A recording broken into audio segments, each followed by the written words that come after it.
Good afternoon. This is Sat Sangat. I am here again with another episode of astrological food for thought. So this time I would like to focus on polarization, antagonism, conflict, discord. So I've been meditating and pondering this issue since we've seen the exacerbation of conflicts in the world.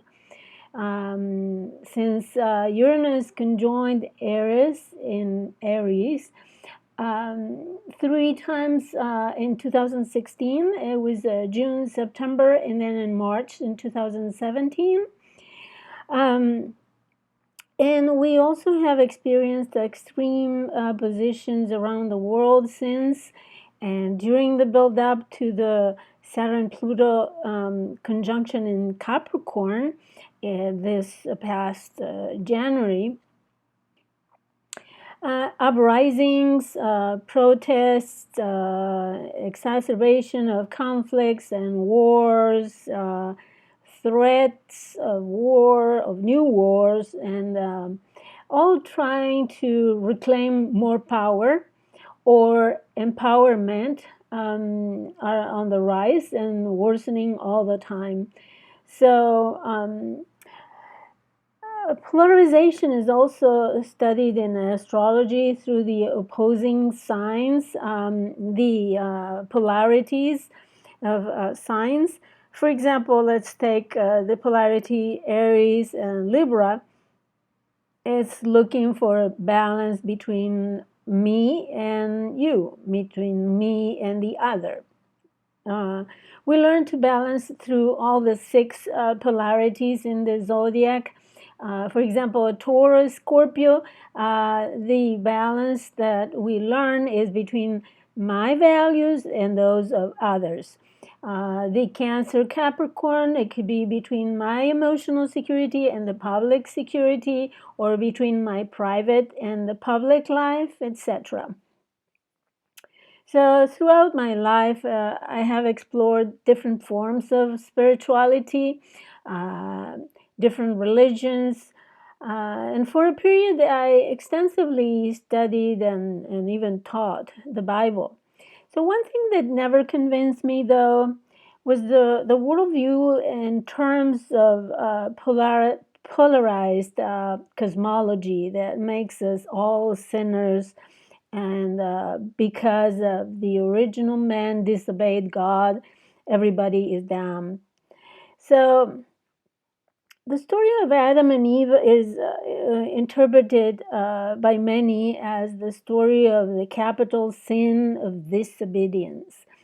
So that's why they and we are punished. They, Adam and Eve, and all of us, consequently, are punished. In that view, there is a good and evil, black and white, dark and light, when there is not always such clear cut. And there are so many levels of gray in between, right? So, in fact, however, I don't think that the allegory is about sin, but instead a symbolic representation of our sense of separateness from the source of life. The way I read the allegory is that by eating the apple, which is also symbolic of the incarnation, or taking physical form and sustaining it by physical food, right? So the becoming from the spiritual life into the physical life. So they became aware of the difference between self and non-self, me and outside of me, you and me, my body and the food, right? And so it's a lesson of separation.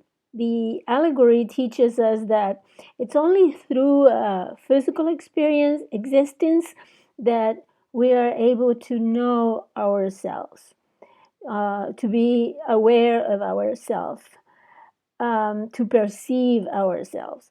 The spirit, taking matter in a tangible shape, is able to perceive itself through the senses and make an experience of the self.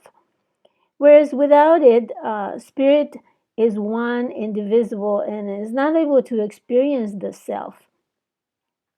That's why a body is so coveted by all kinds of spiritual entities that are not able to take a body at this moment, at this time. In several instances, for example, Jesus took the opportunity to teach that those entities were so eager to incarnate that they would even enter the body of pork. If you remember the anecdote where he sent a bunch of porks down the hill, and they killed themselves that way.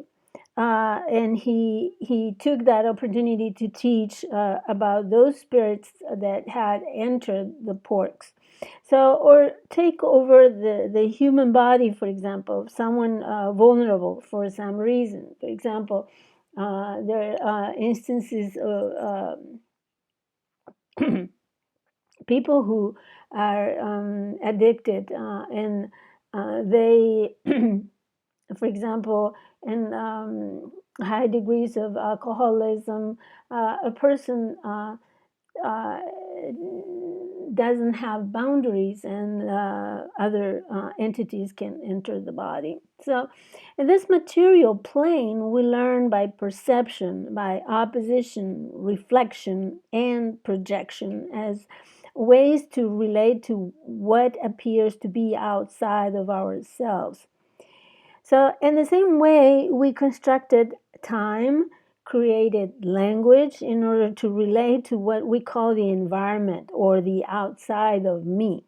So, Carl Sagan expressed this concisely and laconically when he said, "We are the way for the cosmos to know itself."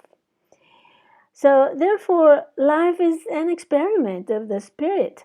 So, spirit is having this experience of good, evil, black, white, sweet, bitter, hot, cold, joy, pain, here, there, far, close, high, low, small, big, full, empty, rich, poor, war, peace, love, hate, true, false, strong, weak, action, idleness, you and me, female, male, etc. And it is by this contrast and opposition that Source learns about self. Now, what happens when opposition becomes extreme and there are clashes, antagonism, violence, war for prevail? For example, one nation wants to prevail over another, men prevail over women, the material prevails over the spiritual reality, and other imbalances. And in the zodiac, imbalances are associated with the sixth zodiac house or Virgo, and rebalancing happens through Libra, one house over, with Aries polarity, me versus you. So the opposition or the reflection or even the projection, right? So, for example, what I want against what you want. So at that stage, forces bounce from one extreme to the other. And there isn't this need to rebalance those forces. For example, the stronger the darkness, the more we yearn for the light. The louder the hate, the more we desire love. The more pervasive the insecurity, we long for security. The more war, the more we long for peace. So we see this through the six astrological polarities, as I mentioned before. They require we balance the equation. Nowadays, with so much consumption, pollution, greed, war, and the huge difference between the haves and have-nots, those with all the power to do as they please, and those entirely disempowered to the point of not even having the right to exist. So it's not surprising that now nature is calling to level up things. So human beings may think that they have all the power, that we have all the power. However, we even have Chiron in Aries showing us how vulnerable and fragile our human existence is. So, looking up to the sky, we can't help but see that there is a greater power in charge. Life is in charge. The atomic energy that generated everything in existence has the power to destroy it. And in fact, it does it periodically throughout history. This time, we can't but see the destruction around us and the transmutation process that is taking place. I wrote extensively about this transmutation in my series about Saturn Pluto conjunction that you can find in my blog. It's satsangatastrology.blogspot.com. So I invite you to visit it, and you can find also a series on Chiron and other things, the lunations usually. Um, Continuing with this subject of polarity at a personal level, the extreme polarization awakens in us this need to find moderation and to uh, try to mature, to um, look for maturity, compromise, and a middle way to do things, as Buddha taught. So we need to learn frugality, sobriety, discernment, wisdom in order to survive, right? Because if we continue the way we have uh, done it so far, with so much conflict and confrontation, um, so there is no way that we can fight like this forever, because we will extinct. We will be extinct soon. um, so when I was in elementary school, I was taught that my rights end where the rights of others start. And that has been a basic guideline for my behavior throughout life. And I think as a collective, we are learning not to encroach upon what belongs to others. In history has demonstrated that in many instances, nations had invaded and exploited other nations or other cultures in order to um, uh, extract the resources that they needed or wanted. Um, Sometimes they were not necessary, but that's the greed and the impulse of one group to um, become overpowering another group, right?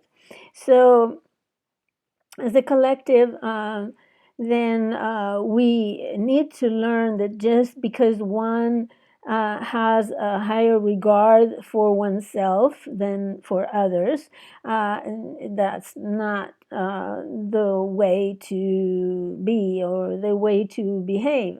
Um, some argue to be superior, better, wider, richer, or more deserving than others. However, when those concepts reach extremes, then nature calls again for leveling up. So would it be through death because neither extreme wants to give an inch, or through transformation because both sides are willing to sacrifice peace? So it all depends on our willingness to compromise, and to mature, right? To become a humanity, an adult humanity, and to reach a higher level of maturity, and to establish a new set of life priorities. What is now more important than before, right? Up until now, with all the Saturn Jupiter conjunctions in Earth signs, there has been a period, a human period, where material stuff and material things and achievements have been more important. However, from the end of this year, uh, Jupiter and Saturn will conjoin in for the second time in air signs, and from now on, for the next I think 200 years or so, all the Jupiter Saturn conjunctions will be in air signs, which means that our priorities will change progressively. We'll become more inclined to give more importance to our mind, intellect, our development of the reason and logical thinking and knowledge, for example, and the development of the science, and so we will have different priorities. So hopefully the polarities will shift from the material stuff to the intellectual stuff. But in any case, the conflict and the contrast between two opposing positions, um, it's healthy up to a point, because at some instances it's good, because it forces us to learn things and to learn how to rebalance, as I said, and compromise. But when they become extreme, then it's not so good.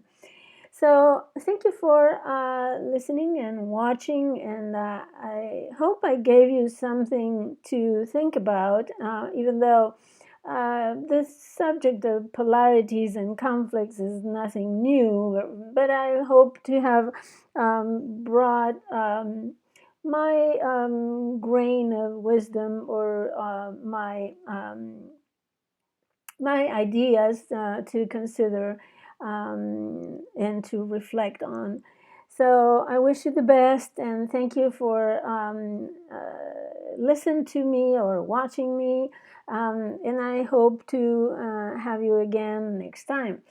You can always visit my YouTube channel, and I post twice a month about the lunations. So if you are so inclined, you can come and visit again. Thank you very much, and have a good day. Bye.